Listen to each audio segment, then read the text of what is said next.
오늘 말씀의 제목은 감사의 경계선입니다. 감사의 경계선입니다. 이번 목요일이 추수감사절입니다. 아마 여러분 집에 자녀들도 오고 아마 우리가 추수감사절 아마 그런 식사를 또 절기를 지킬 것입니다. 우리가 추수감사절 유래할 때에 영국에서 청교도들이 배를 타고 이 신대륙에 와서 추수감사절이 시작됐다, 그렇게 우리는 알고 있습니다. 맞습니다. 그러나 우리가 좀 더 깊이 봐야 될 필요가 있습니다. 영국인들이지만 그들은 영국에서 떠나기 전에 오늘날의 네덜란드 화란에서 10년 이상, 심지어는 아주 오랜 그 종교의 자유를 찾아서 영국을 떠나서 살았던 사람들이 됩니다. 그들은 화란에서 10년, 20년 그렇게 살았습니다. 그런데 종교의 자유를 찾아서 영국을 떠나서 화란에서 살았지만 살다 보니까 가난해지는 겁니다. 어려워지는 겁니다. 그리고 자신의 자녀들이 자신들과 같은 청교도 신앙을 갖지 못하는 것을 안타깝게 여기게 됩니다. 그러게 화란했던 그 필그림들이 영국으로 건너가서 신앙생활을 다시 하려고 하니까 할 수가 없는 겁니다. 영국은 이미 그때 국교가 성공하게 됐습니다. 그러다 보니까 그들이 영국에서 배를 탄 것뿐입니다. 영국에서 배를 탄 것뿐입니다. 종교의 자유를 찾아서 영국에서 배를 타고 이곳으로 왔습니다. 근데 당시에는 배 요금이 굉장히 비쌌습니다.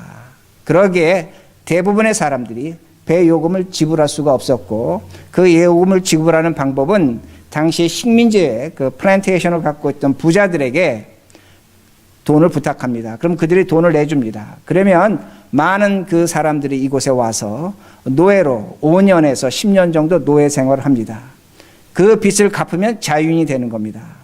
그러게 이 메이플라워가 처음으로 가려고 했던 곳은 우리 뉴저지 저 남쪽에 버지니아주에 있는 영국의 식민지가 있는 곳으로 가려고 했습니다. 그것을 유추해 봤을 때 아마 그 필그림 파더들은 아마 뱃삭이 없어서 이곳에 와서 노예로 살고 5년에 10년 그렇게 살고 아마 뱃삭을 지불하려고 그렇게 했을 것입니다. 그런데 여러분 아시는 것처럼 풍랑을 만났습니다. 항해를 잘못했습니다. 그래서 그들이 도착한 곳이 오늘날 매사추세츠의 플리마우스입니다. 그들이 가려고 했던 지역부터 약 1000km 북쪽으로 떨어진 곳에 도착을 했습니다. 도착을 하고 보니까 1620년 추운 초겨울이었습니다. 그러기에 그들이 그 자리에서 많은 토론을 벌였습니다. 우리가 계속 신앙을 지키고 살 것인가? 그렇지 않으면 영국의 왕에 충성을 맹세해서 식민지로 살 것인가? 그렇게 그들은 많은 토론을 벌였습니다. 그런데 그해 겨울을 지나면서 103명인가 102명이 왔는데 그 중에 반이 전염병과 배고픔으로 죽었습니다. 그리고 맞이한 것이 1621년에 첫 번 땡스기빙 그 잔치를 갖게 됩니다. 여러분 한번 생각해 보시라는 겁니다. 그들이 목적지에서 1000km 떨어진 잘못된 곳으로 갔습니다. 그곳에 간 겁니다. 그리고 그들은 첫 해가 되지 않아서 그들의 왔던 인원의 반이 기근으로 질병으로 죽었습니다. 과연 하나님께 감사할 수 있겠는가 합니다. 우리는 땡스김에 대한 어떤 막연한 환상을 갖고 있기 때문에 풍성한 식탁을 차려놓고 감사했을 것이라고 그렇게 생각을 합니다. 그러나 그들은 감사할 수 없는 상황에서 감사했다는 겁니다. 우리가 청교도 신앙을 버릴 것인가? 다시 한번 우리가 영국에게 충성할 것인가? 그걸 놓고 토론을 했지만 그럼에도 불구하고 그 청교도들은 신앙을 지키기로 결정을 했습니다. 그리고 그들은 감사했습니다. 감사할 수 없는 상황에서 감사한 것입니다. 자신들의 목적지에서 1000km 떨어졌고 더 나가서 자신들의 사랑하던 사람 반을 잃어버린 가운데 감사의 예배를 드렸던 것입니다. 무엇을 의미하냐면 사람의 감사라는 것은 어떤 경계선을 넘어갈 때, 한계선을 극복할 때 진정한 감사가 나타난다는 겁니다. 그렇게 첫 번 추수감사절을 지켰습니다. 그러면 미국이 계속해서 추수감사를 지켰느냐? 그렇진 않습니다. 추수감사를 지키지 않았습니다.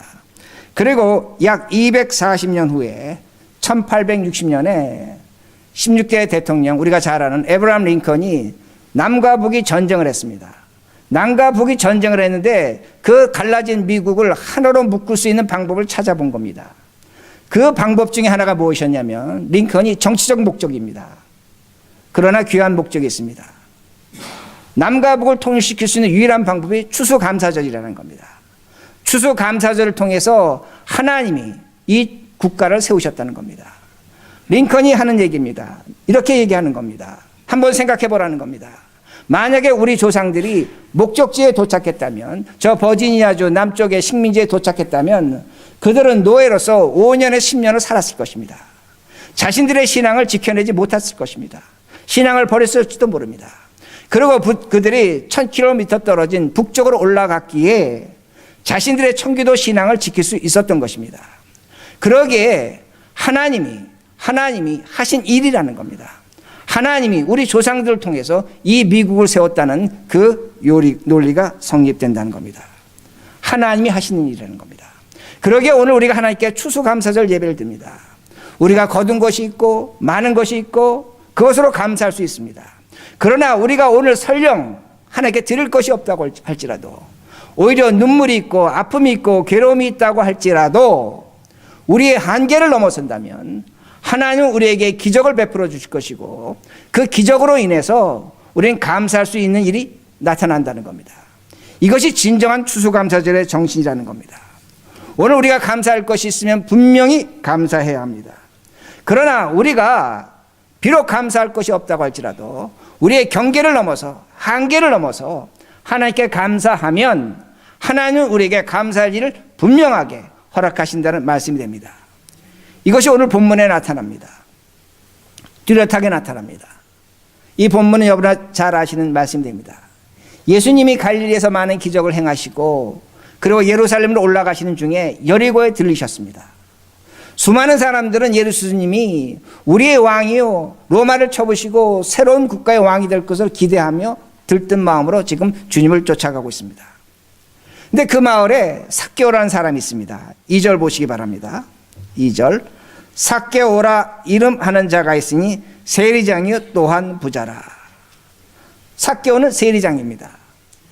우리 성지순례 가서 여리고 가보신 분 알지만 여리고는 이스라엘과 요르단의 그 중간 지역에 있습니다. 당시에 많은 교통량이 있던 곳입니다. 삭개오는 세리장으로서 지나가는 사람들에게 통행세, 다리세, 뭔가 세금을 부과합니다. 부과하고 나서 로마 정부의 일정 금액을 바치고 나머지는 자신의 것이 되는 겁니다. 한마디로 백성을 법적으로 착취하는 겁니다. 그러게 사람들은 세리를 미워했습니다. 아마 많은 사람들은, 그 당시의 사람들은 예수님이 새로운 왕이 되면 저 세리, 저 삭개오를 처단하고 우리에게 정의와 공의를 실현할 것으로 그렇게 사람들은 믿었을 것입니다. 그런데 사건이 일어나는 겁니다. 근데 그 이름을 삭개오라고 합니다. 여러분, 삭개오를 잘 보셔야 하는데 아마 우리는 이렇게 생각합니다. 많은 사람들이 세리장 삭개오가 지나면 삭개오야 삭개오야 그렇게 이름을 불렀을 것으로 생각합니다. 그렇지 않습니다. 이름을 부르지 않았습니다. 삭개오라는 이름은 구약의 스가랴라는 이름과 똑같습니다. 스가랴나 삭개오나 똑같습니다. 하나님이 기억하시답니다. 그런데 스가랴나 삭개오나 히브리어로 보면 자카이라는 단어 씁니다. 자카이는 하나님이 기억하신다는 뜻도 되지만, 기억하다는 뜻도 되지만 한 가지 의미가 있습니다. 이름이라는 의미가 있습니다. 이름, 사람의 이름을 자카이로 그렇게 부릅니다. 그러게 2절을 제가 이렇게 읽어드릴 수가 있습니다. 2절을 이름하는 자가 있으니 세리장에 또한 부자라. 삭개오 이름이 삭개오라고 부르지 않은 겁니다. 삭개오가 지나가면 사람들은 이름 이렇게 한 겁니다. 왜? 삭개오는 자신들의 재산을 착취하는 자입니다. 저자가 어떻게 하나님이 기억하시는 자가 될 수 있는가? 그래서는 안 된다는 겁니다. 그러게 유대인들은 삭개오가 지나가면 삭개오라고 부르지 않는 것입니다. 그러게 이유가 다음에 나오는데 그저 이름으로 부르는 겁니다. 이름이 간다는 겁니다. 여러분, 한국에서 가장 큰 문제가 뭡니까? 왕따입니다. 아이들이 학교 가면 클래스가 있는데 이름을 불러주지 않습니다. 투명인간이라고 합니다. 많은 사람 가운데 이름을 불러주지 않으면 그 사람은 죽은 사람입니다. 죽은 사람 취급하는 겁니다. 투명인간 되는 겁니다. 그러니까 아이들이 자살하는 겁니다. 삭개오는 세리장입니다. 돈이 많습니다. 권력도 갖고 있습니다. 그러나 사람들이 그의 이름을 부르지 않는 겁니다. 지나가면 이름 일으키는 겁니다. 뭐라고 얘기하는 겁니까? 너는 죽은 인간이라는 겁니다. 삭개오는 감사할 것이 없습니다. 기뻐할 것이 없었다는 겁니다. 무엇을 얘기하는 겁니까? 삭개오의 처절한 처지를 얘기하는 겁니다. 많은 것을 갖고 있지만 감사할 수 없고 기뻐할 수 없는 그 상황을 묘사하고 있다는 말씀이 됩니다. 감사라는 것은 무엇입니까? 오늘 장로님 기도해 주셨지만 물질적인 겁니까? 양적인 겁니까? 그게 정말로 감사할 만한 것인가입니다. 그렇지 않습니다. 감사라는 것은 내가 오늘 갖고 있는 것, 적든 많든 거기에서 의미와 가치를 발견한다면 우린 감사할 수 있습니다. 근데 우리가 착각하는 건 뭐냐면 뭔가 받으면, 뭔가 누리면, 뭔가 올라가면, 뭔가 풍성하면 우린 감사할 수 있다고 생각합니다. 성경은 그렇지 않다는 것을 분명히 가르쳐 줍니다. 여러분 성경에 보면, 구약 성경에 보면 가장 부유한 왕이 있습니다. 가장 많은 것을 가진 왕이 있습니다. 바로 누굽니까? 솔로몬입니다. 솔로몬입니다. 하나님이 그에게 지혜를 주셨습니다. 지혜를 주셨기 때문에 그는 그 지혜를 갖고 나라를 잘 다스렸습니다. 태평성대를 이루었습니다. 열왕기상 9장에 보면 그가 얼마나 많은 것을 갖고 있는가를 성경은 알려주고 있습니다. 그는 지혜를 갖고 있었기 때문에 많은 잠언을 썼고 아가서를 썼고 전도서를 썼습니다. 많은 것을 가진 자입니다. 근데 이상한 것이 있습니다. 그렇게 지혜로운 사람인데 후궁과 첩이 몇 명입니까? 1000명입니다. 1000명입니다. 대부분의 후궁과 첩이 이방 여자들입니다. 외국인들입니다. 우상 숭배하는 여자들입니다. 여러분 깊이 생각하셔야 됩니다. 왜 솔로몬은 1000명의 여자를 두고 살았는가? 우리에게 가르쳐주는 것이 뭐냐면 그가 많은 돈을 갖고 있고 수많은 여자를 데리고 있고 부족함이 없는 그런 사람이지만 작은 것에 하나에 만족하지 못한다는 겁니다. 적은 것에 만족하지 못한다는 겁니다. 그러기에 그는 많은 것으로 만족할 것 같지만 절대로 그렇지 않았습니다. 1000명이나 두고 사는 겁니다. 그리고 외국인들입니다. 이방 여인들입니다. 왜 그랬습니까? 자신의 가까이 있는 것, 자신의 동족은 믿지 못하겠다는 겁니다. 불신의 마음이 있는 겁니다. 그러기에 지혜로운 솔로몬이 어떻게 됩니까? 나중에 우상을 섬깁니다. 우상의 제단에 올라가서 절을 한다는 겁니다. 하나님은 이걸 보신 겁니다. 많은 것을 줬음에도 불구하고 그 많은 것을 갖고 오히려 하나님 앞에서 우상 숭배하는 겁니다. 하나님이 솔로몬을 부르십니다. 내가 네 아버지 다윗을 봐서 너가 살아있을 땐 나라를 나누지 않겠다. 그러나 너가 죽은 후에 내가 나라를 반으로 나눠버리겠다. 이렇게 말씀하십니다. 얼마나 많은 걸 가졌습니까? 여러분 다윗이 솔로몬보다 지혜롭습니까? 지혜롭지 못합니다. 그러나 다윗은 시편 보면 항상 하나님께 감사와 찬양을 올렸습니다.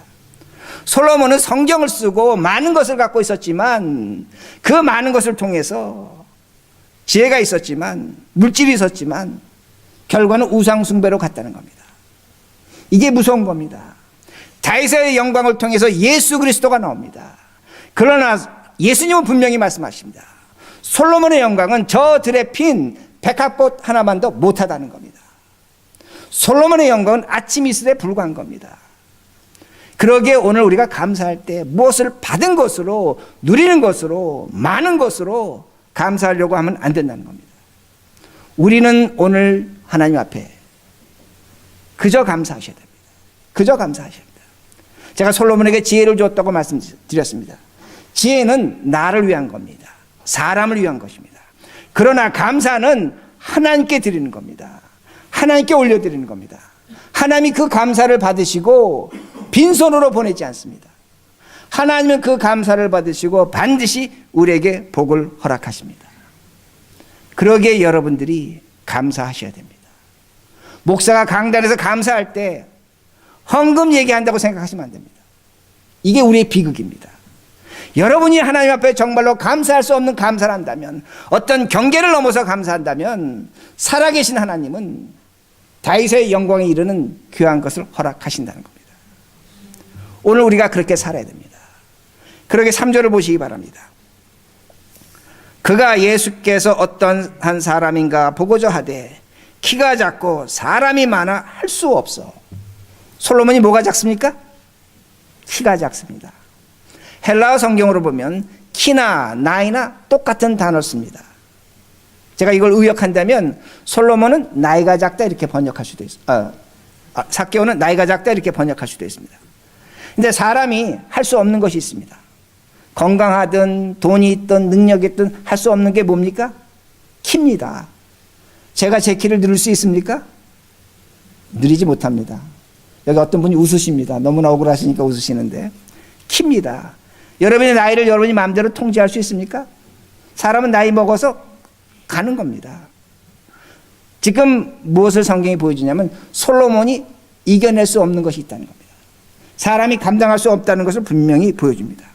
이걸 어떻게 극복하는가? 4절 어떻게 극복하는가? 4절 앞으로 달려가서 보기 위하여 돌 무화과 나무 위에 올라가니 이는 예수께서 그리로 지나가시게 됩니다. 우리 어렸을 때 솔로몬이 어디 나무에 올라갔다고 배웠습니까? 뽕나무. 이게 성경 굉장히 오역하게 하는 겁니다. 이 개역개정은 정확히 번역했는데 돌 무화과 나무입니다. 뽕나무가 아닙니다. 뽕나무하고 돌 무화과는 천지 차이가 있습니다. 자, 돌 무화과 나무는 어떤 것이냐면 무화과가 열리는데 작게 열립니다. 그리고 맛이 없습니다. 먹을 수가 없습니다. 왜 그러냐면 그 무화과 안에 에틸렌 가스가 들어가 있습니다. 가스가 들어가 있는 겁니다. 그러게 고대 시대에 농사를 지을 때 이 돌무화과 나무가 생기면 창끝이나 또 못 같은 것으로 무화과를 쿡쿡 찔러줍니다. 그럼 가스가 나오는 겁니다. 가스가 나오면 이 무화과가 아주 금세 크게 자라고 아주 먹을 만한 맛있는 그런 무화과가 됩니다. 만약에 그 가스를 빼주지 않으면 그 가스 때문에 벌레가 들어가서 무화과 열매가 썩어버리게 된다고 그렇게 말하고 있습니다. 삭개오가 지금 돌 무화과 나무에 올라간 겁니다. 뽕나무가 아닙니다. 돌 무화과 나무에 올라갔다는 것은 내가 누구와 같다? 돌 무화과 나무와 같다는 겁니다. 내게 가스가 있다는 겁니다. 죄의 가스가 있다는 겁니다. 그걸 예수님 앞에 지금 보여주는 겁니다. 예수님 앞에 무화과 나무에 올라가는 것은 예수님 나는 죄인입니다. 사람의 것을 도적질했습니다. 나에겐 에틸렌 가스, 죄의 가스가 있다고 그렇게 고백하는 겁니다. 내 안에 이 가스를 내가 빼내지 못합니다. 누군가 와서 못으로 찔러줘야 됩니다. 창끝으로 찔러줘야 됩니다. 여러분 한번 생각해 보시기 바랍니다. 내가 나를 용서할 수 있습니까? 사람이 사람을 용서할 수 있습니까? 사람은 자신을 용서 못합니다. 자신 용서 못합니다. 또한 사람이 사람을 용서 못합니다. 자, 이렇게 말씀드리는 걸 순서를 잘 따라오셔야 됩니다. 사람은 사람을 용서하지 못합니다. 그런데 제가 용서받을 최고의 행동을 했습니다. 정말로 누가 봐도 용서해야 됩니다. 그러나 용서하는 사람이 용서하지 않겠다면 용서받지 못하는 겁니다. 이게 바로 용서의 의미가 됩니다. 그러나 우리를 용서하려면 저를 용서하려면 저와 같은 사람이 나를 대신해서 스스로 자신의 몸을 창으로 칼끝으로 찔러야 됩니다. 내가 당할 죄의 값 벌을 그가 대신 받아주고 그러면 그가 나를 용서할 수 있습니다. 그분이 누굽니까? 하나님 한 분입니다. 예수 그리스도라는 겁니다. 용서는 예수 그리스도만이 하신다는 그 말씀입니다. 그러게 그 돌무화과 나무에 올라간 그 삭개오를 보고 예수님이 용서하십니다. 5절입니다. 예수께서 그곳에 이르사 쳐다보시고 이르시되 삭개오야 속히 내려오라. 내가 오늘 내 집에 유하여 하겠다 하시니. 예수님이 지금 이름 불러주십니다. 뭐라고 부르십니까? 삭개오야. 사람들은 이름 불렀습니다. 근데 예수님께서 부르시는 겁니다. 삭개오야. 하나님이 너를 기억하신다. 나는 너를 기억한다. 내려오라고 그렇게 말씀합니다. 예수님만이 그를 살아있는 자로 인정하는 겁니다.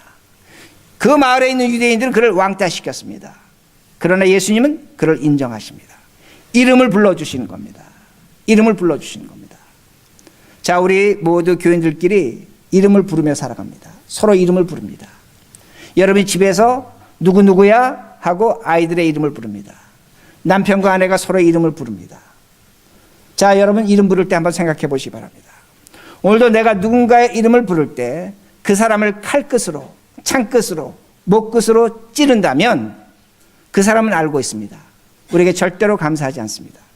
그러나 오늘 내가 누군가의 이름을 불러줄 때 내 스스로 창끝으로, 못끝으로 나를 찌른다면 그 사람은 우리에게 감사할 수 있습니다. 이해가 되시죠? 그러므로 이름이라는 건 굉장히 중요한 겁니다. 아버지라는 이름이 있고 자식이라는 이름이 있지만 오늘 누가 나를 어떻게 불러주는가입니다. 또 한 가지 이름의 중요성은 뭐냐면 우리는 이름을 살아있을 때 부르는 것이 이름이라고 그렇게 말합니다. 그러나 진정한 이름의 가치는 그 사람이 죽은 다음에 그 사람의 이름을 부를 수 있다면 그 사람의 이름은 성공한 사람입니다. 그 사람은 행복한 사람입니다. 오늘 우리 주변에 이 세상을 떠난 사람들이 있습니다. 내가 그 사람의 이름을 생각하고 그 사람의 이름을 불러볼 때 감사합니다. 기쁨이 있습니다. 아, 나도 저 사람처럼 돼야지. 저 사람처럼 살고 싶어. 그런 이름을 갖고 있다면 우린 정말로 행복한 사람입니다. 동시에 우리도 그렇게 살아야 됩니다.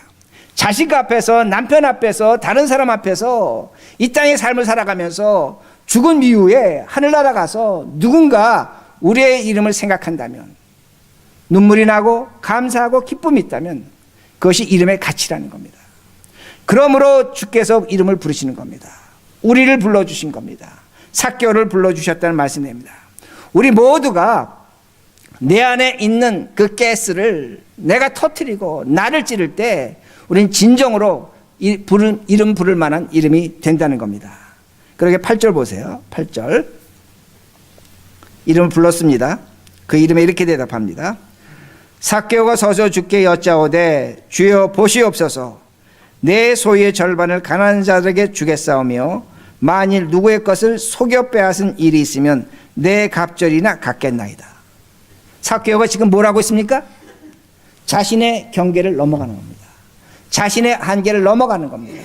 과거에는 다른 사람의 것을 빼앗았습니다. 그러나 이제는 내 것을 팔아서 반을 가난한 사람들에게 주겠고 내가 누구 것을 도적질했다면 4배나 갚겠다고 그렇게 말합니다. 그럴 때 주께서 이렇게 9절에 말씀하십니다. 예수께서 이르시되 오늘 구원이 이 집에 이르렀으니 이 사람도 아브라함의 자손이니라. 아브라함의 자손이라. 삭개오가 여리고 살았을 때 사람들은 삭개오라고 부르지 않았습니다. 이름이라고 불렀습니다. 그러나 예수께서 그를 불러주셨습니다. 내가 너를 기억한다고 불러주셨습니다. 그리고 그가 다시 한번 자신의 한계를 넘어갈 때 자신의 것을 팔아 나눠줄 때에 예수님께서 선언하십니다. 아브라함의 자손이라는 겁니다. 구원이 있다고 분명하게 말씀하십니다. 이게 감사입니다. 이게 감사입니다. 우리가 한계를 넘어가면 하나님은 우리에게 주실 감사할 일을 반드시 만들어낸다는 겁니다.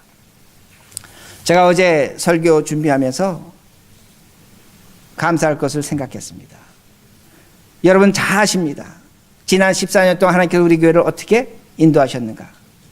정말로 감사할 것뿐이 없습니다. 그런데 감사할 것이 있지만 동시에 우리에게는 고통이 있었습니다. 어려움이 있었습니다.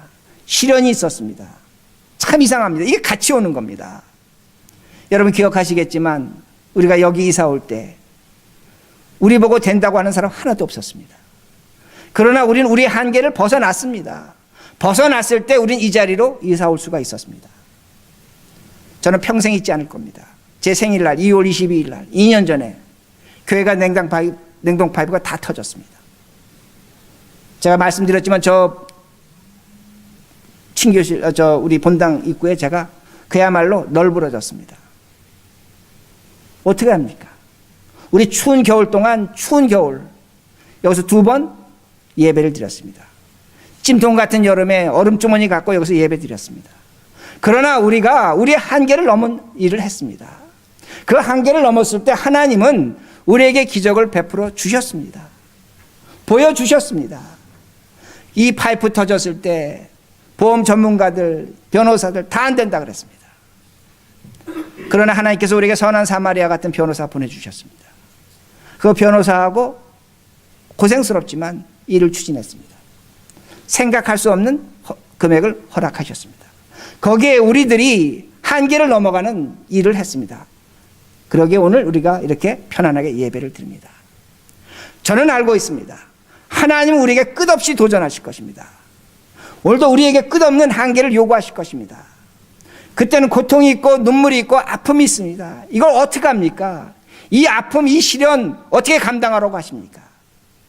그러나 그때마다 한계를 넘어가셔야 됩니다. 여러분의 가정도 그렇고 사업도 그렇고 개인적인 일도 그렇습니다. 이거 도저히 못하겠습니다. 죽을 것 같습니다. 감당이 안 됩니다. 그러나 예수 그리스도가 가신 십자가의 길, 그 한계를 넘어가셔야 합니다. 그래야만 하나님이 기적을 베푸십니다. 그 기적을 보고 우리는 감사하는 겁니다. 하나님의 역사가 나타나는 겁니다. 그러기에 2014년, 17년 우리 추수감사절 맞이합니다. 제가 처음에 말씀드린 것처럼 청교도들이 그 추수감사절 인정받는데 240년이 걸렸습니다. 미국의 국부들은 추수감사절을 지키는 거 원치 않았습니다. 그건 유럽의 왕들이 하는 짓이라고 생각했습니다. 그러나 에브라함 링컨이 그것을 통해서, 그 감사절을 통해서 하나님의 역사를 우리에게 가르쳐 줬습니다. 오늘도 마찬가지입니다. 여러분이 수고하고 애쓰고 노력하고 아픔을 당하고 내가 지금 엄마로서 아버지로서 살아가는 모습이 부족한 것 같습니다. 그러나 그때마다 한계를 넘어가시기 바랍니다. 언젠가는 우리의 자손들이, 우리의 후손들이 우리를 바라보면서 감사할 것입니다. 또한 우리는 하나님께 감사하게 될 것입니다. 이런 감사의 삶을 사시는 우리 모두가 되기를 간절히 바랍니다.